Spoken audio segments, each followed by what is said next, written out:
अध्याय 18। आपका अवचेतन मानसिक अवरोध कैसे हटाता है। अगर आपके सामने कोई मुश्किल स्थिति आ जाए और आपको रास्ता स्पष्ट ना दिख रहा हो तो आप क्या कर सकते हैं। समाधान समस्या के भीतर ही होता है। हर सवाल में इसका जवाब निहित होता है। आपके अवचेतन मन की असीमित बुद्धिमत्ता सब कुछ जानती है और सब कुछ देखती है। इसके पास जवाब है और यह आपको वह जवाब अभी बता रही है, लेकिन आपको सुनना होगा। आपको पूर्ण विश्वास के साथ अवचेतन मन के सुझाए मार्ग का अनुसरण करना होगा। जब आप इस नए मानसिक नजरिए को हासिल कर लेते हैं कि आपके भीतर का रचनात्मक ज्ञान सुखद समाधान सुझा रहा है, तो फिर आपको वह जवाब मिल जाएगा जिसे आप खोज रहे हैं। आश्वस्त रहें कि इस तरह का मानसिक नजरिया आपके सभी कामों में व्यवस्था, शांति और अर्थ लाएगा। किसी आदत को कैसे बनाए या तोड़े। हम सभी आदतों के हिसाब से जीने वाले प्राणी हैं। आदत हमारे अवचेतन मन का कार्य है। हमने तैरना, साइकिल चलाना, नाचना और कार चलाना चेतन रूप से इन कामों को बार बार करके सीखा था, जब तक ये कार्य हमारे अवचेतन मन में स्थापित नहीं हो गए। फिर अवचेतन मन की आदत ने उस काम को अपने जिम्मे ले लिया। इसे कई बार दूसरी प्रकृति भी कहा जाता है, यानी हमारी पहली प्रकृति, प्रकृति के चिंतन और क्रिया पर अवचेतन मन की प्रतिक्रिया। अगर हम खुद अपनी आदतें बनाते हैं तो इसका मतलब है कि हम अच्छी या बुरी आदतें चुनने के लिए स्वतंत्र हैं। अगर आप कोई नकारात्मक विचार या कार्य कुछ समय तक दोहराते हैं तो आप खुद को एक आदत के दबाव में रख रहे हैं। आपके अवचेतन मन का नियम दबाव है। उसने बुरी आदत कैसे छोड़ी। जब बॉब जे मेरे पास आया तो वह बहुत निराश था। उसने मुझसे कहा, शराब मेरी नौकरी, पत्नी और परिवार को पी गई। मेरी पत्नी मुझसे फोन पर बात भी नहीं करती है। वह मुझे अपनी बेटी से मिलने भी नहीं देती है। मैं नहीं जानता कि क्या करूं। मैंने पूछा, कि आपने शराब छोड़ने की कोशिश की है। जाहिर है की है, उसने कहा, बहुत बार, और मैंने छोड़ी भी है कुछ समय के लिए, लेकिन मन बेकाबू हो जाता है और मैं 2 सप्ताह तक लगातार नशे में डूबा रहता हूँ। यह भयंकर है। इस दुर्भाग्यशाली व्यक्ति के साथ ऐसा बार बार हुआ। उसे एहसास था कि लगातार पीना उसकी आदत बन चुकी है और वह जानता था कि उसे इस आदत को बदलकर एक नई आदत डालनी थी। बहरहाल इच्छाओं को दबाने की कोशिश से हालत सुधरने के बजाय बिगड़ती जा रही थी। उसकी लगातार असफलताओं ने उसे विश्वास दिला दिया कि वह असफल है और उसके पास अपनी इच्छा को नियंत्रित करने की शक्ति नहीं है। शक्तिहीनता के इस विचार ने उसके अवचेतन मन पर जबरदस्त सुझाव के रूप में काम किया। इस कारण उसकी कमजोरी बढ़ गई और उसका जीवन असफलताओं का सिलसिला बन गया। मैंने उसे चेतन और अवचेतन मन के कार्यों में तालमेल बैठाना सिखाया। इन दोनों के सहयोग से अवचेतन मन में बोई गई इच्छा या विचार साकार हो जाता है। उसका तार्किक मन सहमत था कि अगर उसकी आदत के पुराने मार्ग ने उसे मुश्किल में डाल दिया है तो वे चेतन रूप से स्वतंत्रता, संयम और मानसिक शांति का नया मार्ग बना सकता है। वह जानता था कि हालांकि उसकी विनाशक आदत अब स्वचालित बन गई है, लेकिन उसने इसे सचेतन विकल्प चुनकर खुद बनाया था। उसे यह एहसास था कि अगर उसने अपनी कंडीशनिंग नकारात्मक कर ली है तो वे इस कंडीशनिंग को सकारात्मक भी बना सकता है। परिणाम स्वरूप उसने यह सोचना छोड़ दिया कि वह इस आदत को नहीं छोड़ सकता। उसने एक स्पष्ट समझ हासिल की कि उसके अपने विचार के अलावा उसके उपचार में कोई बाधा नहीं है, इसलिए बहुत ज्यादा मानसिक कोशिश या मानसिक दबाव की कोई जरूरत नहीं है। उसकी मानसिक तस्वीर की शक्ति। बॉब ने अपने शरीर को शिथिल करने का अभ्यास किया और मनन की निष्क्रिय अवस्था में पहुंच गया। फिर उसने जानते हुए मस्तिष्क में इच्छित परिणाम की तस्वीर भरी कि उसका अवचेतन मन सबसे आसान तरीके से इसे साकार कर सकता है। उसने कल्पना की कि उसकी बेटी गले लगते हुए स्वागत कर रही है और कह रही है, ओ डैडी, कितना अच्छा हुआ कि आप दोबारा घर लौट आए। नियमित रूप से सुनियोजित तरीके से वह इस तरह से बैठकर मनन करता रहा। ध्यान भटकने पर उसने तत्काल अपनी बेटी की मानसिक तस्वीर याद करने की आदत डाल ली, उसकी मुस्कान के साथ, और उसके घर का दृश्य जो बेटी की चहकती आवाज से जीवंत था। इस सब से उसके दिमाग की दोबारा कंडीशनिंग हो गई। यह एक क्रमिक प्रक्रिया थी। उसने इसे जारी रखा। वह लगा रहा क्योंकि वह जानता था कि देर सवेर वह अपने अवचेतन मन में आदत का नया पैटर्न बना लेगा। मैंने उसे बताया कि वह अपने अवचेतन मन को कैमरे की तरह मान सकता है, जबकि उसका अवचेतन मन वह संवेदनशील प्लेट है जिस पर वह तस्वीर की छाप छोड़ता है। इस सुझाव का उस पर गहरा प्रभाव पड़ा। उसका पूरा लक्ष्य यह बन गया कि वह अपने मन की तस्वीर की दृढ़ छाप छोड़े और उसे डेवलप करे। फिल्म को अंधेरे में डेवलप किया जाता है, इसी तरह मानसिक तस्वीरों को अवचेतन मन के डार्क रूम में डेवलप किया जाता है। केंद्रित ध्यान। बॉब समझ गया कि उसका चेतन मन कैमरे की तरह है, इसलिए उसने कोई कोशिश नहीं की, कोई मानसिक संघर्ष नहीं हुआ। उसने शांति से अपने विचारों को संतुलित किया और अपना ध्यान अपने सामने के दृश्य पर केंद्रित किया, जब तक कि वह तस्वीर के साथ क्रमशः एकाकार नहीं हो गया। वह मानसिक माहौल में डूब गया और मानसिक फिल्म को बार बार देखने लगा। उपचार होने के बारे में कोई शंका ही नहीं थी। जब भी पीने की तलब लगती थी तो वह अपनी कल्पना को शराब के विचार से दूर मोड़कर अपने परिवार के साथ घर पर रहने की भावना की ओर मोड़ लेता था।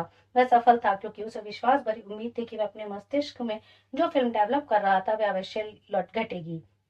आज वह संयम पूर्ण जीवन जी रहा है, अपने परिवार के साथ दोबारा रहने लगा है, करियर में सफल और खुश है। उसने कहा कि बदकिस्मती उसके पीछे खड़ी है। पिछले 3 महीनों से मेरे सामने एक के बाद एक बाधा आती जा रही है। मुझे सचमुच लगता है कि बदकिस्मती मेरे पीछे पड़ी है।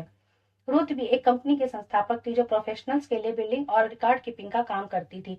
उसकी कंपनी पहले तो बहुत सफल थी, फिर कुछ हो गया और स्थिति बदल गई। मुझे समझ में नहीं आता है, उसने मुझसे कहा। अचानक ऐसा लगता है जैसे जो मेरे दरवाजे मेरे लिए खुल रहे थे, वे अभी सब बस कस कर बंद हो चुके हैं। मैं बार बार संभावित ग्राहकों से साइन कराने के करीब पहुंच जाती हूँ, फिर आखिरी मिनट पर वे पीछे हट जाते हैं। क्या हो रहा है? आपको यह समस्या कब से आ रही है? मैंने पूछा। जैसा मैंने कहा, लगभग 3 महीने से, उसने जवाब दिया। अप्रैल के बीच से। उत्सुकता से मैंने पूछा, आपको तारीख के बारे में इतना यकीन कैसे है? क्या उस समय कोई खास चीज हुई थी? उसने त्योरियां चढ़ाई। मेरा यकीन माने, मैं एक दंत चिकित्सक को ग्राहक बनाने की कोशिश कर रही थी। मैं उसका नाम नहीं लूंगी, लेकिन अगर आपने अपने बच्चे के दांतों में तार लगवाए हों तो शायद आप उसे जानते होंगे। मैंने सब कुछ साफ साफ बता दिया। मैंने उसे बताया कि अगर मेरी कंपनी उसका सारा कागजी काम संभाल लेगी तो उसको कितना समय, मेहनत और पैसा बचेगा। उसे इस बात में समझदारी दिखी और उसने मौखिक सहमति दे दी। लेकिन जब मैंने उसे डाक से अनुबंध भेजा तो पहले तो उसने आनाकानी की, फिर पीछे हट गया। मैं आग बबूला थी। और उसके बाद? मैंने पूछा। उसके बाद यह बार बार होने लगा, रुथ ने कहा। एक पल के लिए उसने अपनी आंखें ढक ली। बदकिस्मती मेरे पीछे पड़ी है, कोई दूसरा कारण ही नहीं है। हाँ है, मैंने उससे कहा। मैंने समझाया कि दंत चिकित्सक के प्रति उसकी चिढ़ और देश ने उसे यह अवचेतन विश्वास दिला दिया था कि उसके अन्य संभावित ग्राहक वे बाद में पीछे हट जाएंगे। इस विश्वास ने कुंठा, शत्रुता और बाधाओं का पैटर्न बना दिया। उसने अपने मन में आखिरी मिनट में अनुबंध कैंसिल होने की आशंका बना ली। एक बार जब उसके अवचेतन मन पर यह छाप छूट गई तो यह उन परिस्थितियों को उत्पन्न करने लगा जिनका उसे डर था। हर असफलता इस विश्वास को दृढ़ बनाती थी कि वह असफल होने के लिए बाध्य है। उसने एक दुष्चक्र बना लिया था। बातचीत के दौरान रुथ को समझ में आने लगा कि समस्या उसके अपने मस्तिष्क में थी। उसे एहसास हो गया कि इलाज तभी हो सकता है जब वह अपने मानसिक नजरिए को बदल ले। वह इस तरह से मनन करने लगी। मुझे एहसास है कि मैं अपने अवचेतन मन की असीमित बुद्धिमत्ता के साथ एकाकार हूँ, जो किसी बाधा, मुश्किल या विलंब को नहीं जानती है। मैं सर्वश्रेष्ठ की सुखद उम्मीद में जीती हूँ। मेरा अति गहरा मन मेरे विचारों पर प्रतिक्रिया करता है। मैं जानती हूँ कि मेरे अवचेतन की असीमित शक्ति का काम रोका नहीं जा सकता। असीमित बुद्धिमत्ता जो भी शुरू करती है उसे हमेशा सफलतापूर्वक पूरा करती है। रचनात्मक ज्ञान मेरे माध्यम से काम करके मेरी सारी योजना और उद्देश्यों को पूरा करता है। मैं जो भी शुरू करती हूँ उसे सफलता से पूरा करती हूँ। जीवन में मेरा लक्ष्य अद्भुत सेवा देना है और मैं जिनके भी संपर्क में आती हूँ वे मेरी सेवाओं से धन्य हो जाते हैं। मेरे सभी काम दैवीय विधान में पूर्ण परिणति तक पहुंच जाते हैं। उसने यह प्रार्थना हर सुबह ग्राहकों से मिलने जाने से पहले दोहराई। उसने हर रात सोने से पहले भी यह प्रार्थना दोहराई। कुछ ही समय में उसके अवचेतन मन में एक नई आदत का पैटर्न बन गया। जल्दी ही वह एक बार फिर से संभावित ग्राहकों को कंपनी के सौदे पर साइन कराने में सफल होने लगी। अब वह बदकिस्मती का शिकार होने के सभी विचार भूल चुकी थी। आप जो चाहते हैं उसे कितना चाहते हैं? कहा जाता है कि एक युवक ने सुकरात से पूछा कि उसे बुद्धि कैसे मिल सकती है। मेरे साथ आओ, सुकरात ने जवाब दिया। वे उस लड़के को नदी तक ले गए और उसका सिर पानी में डुबा दिया। उन्होंने उसे तब तक डुबाए रखा जब तक कि लड़का हवा के लिए बुरी तरह छटपटाने नहीं लगा। फिर उन्होंने उसे छोड़ दिया। जब लड़के की हालत ठीक हो गई तो सुकरात ने उससे पूछा, जब तुम्हारा सिर पानी में डूबा था तो तुम्हें किस चीज की सबसे ज्यादा चाहत थी? हवा की, लड़के ने जवाब दिया।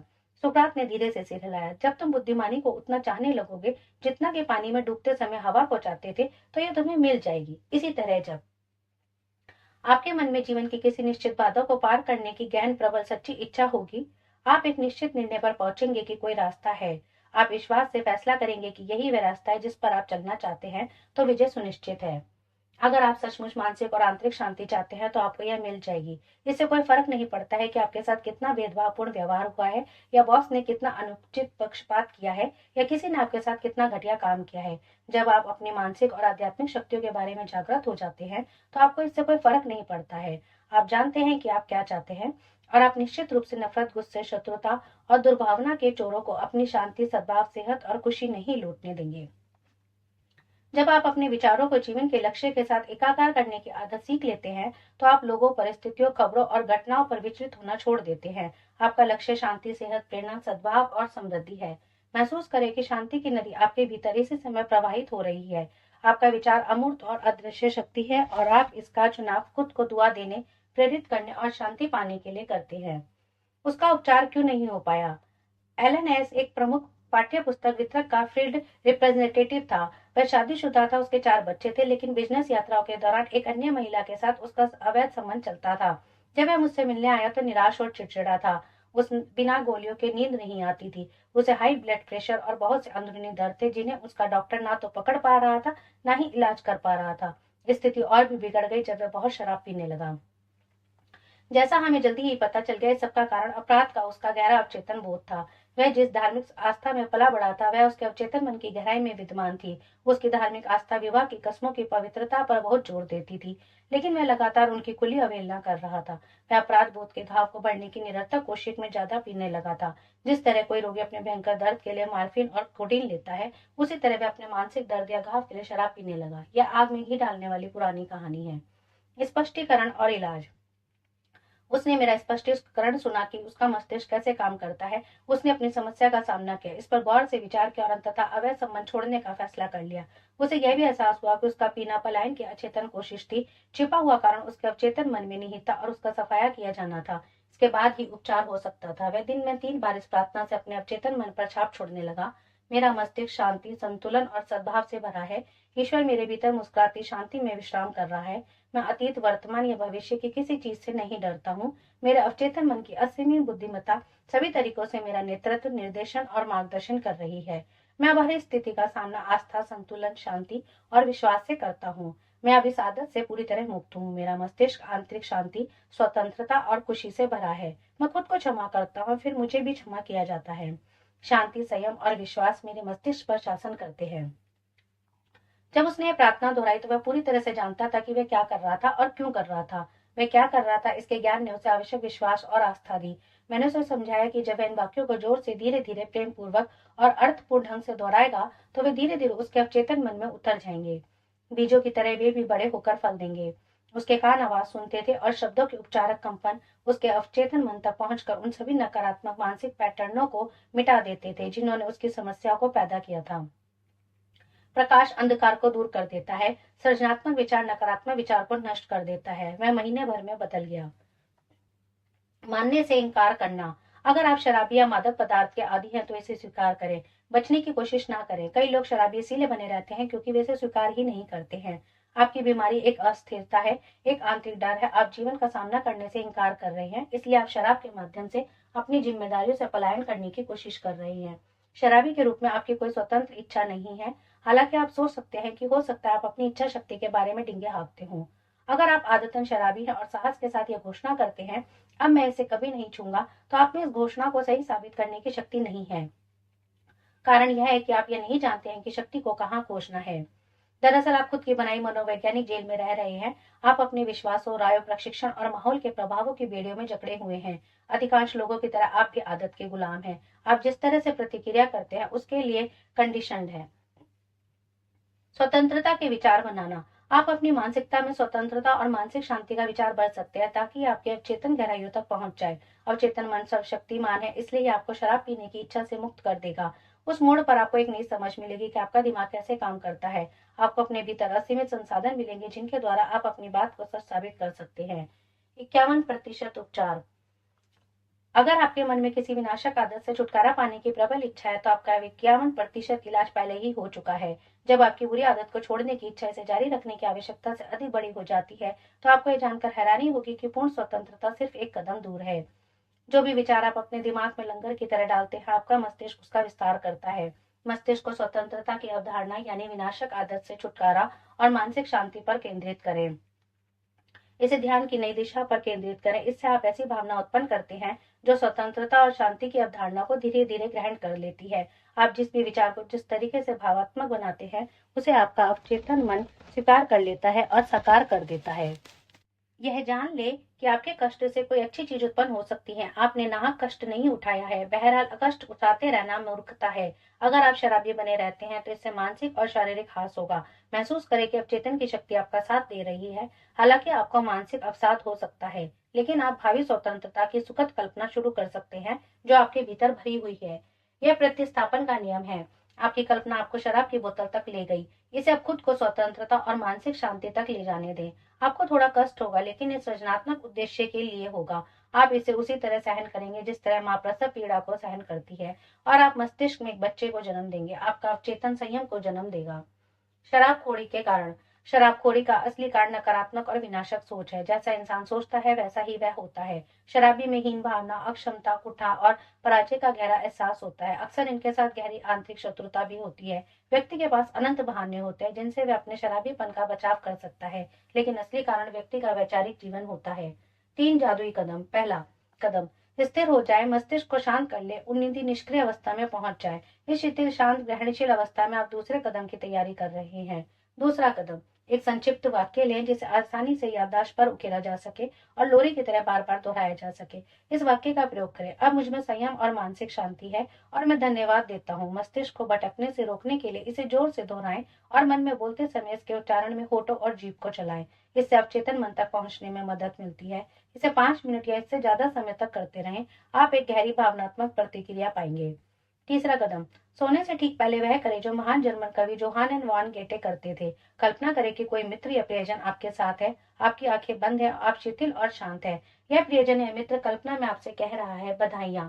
आप उसकी मुस्कुराहट देखते हैं, आप उसकी आवाज सुनते हैं, आप मानसिक रूप से उसका हाथ छूते हैं। सब कुछ वास्तविक और चित्रात्मक है। बधाइयां शब्दपूर्ण स्वतंत्रता का द्योतक है। इसे बार बार सुने जब तक कि आपको संतोषजनक अवचेतन प्रतिक्रिया ना मिल जाए। लगातार करते रहें।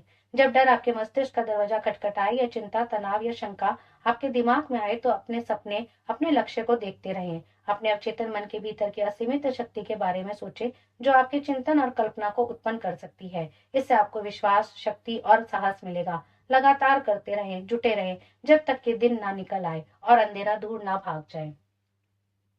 अपने विचार की शक्ति की समीक्षा करें।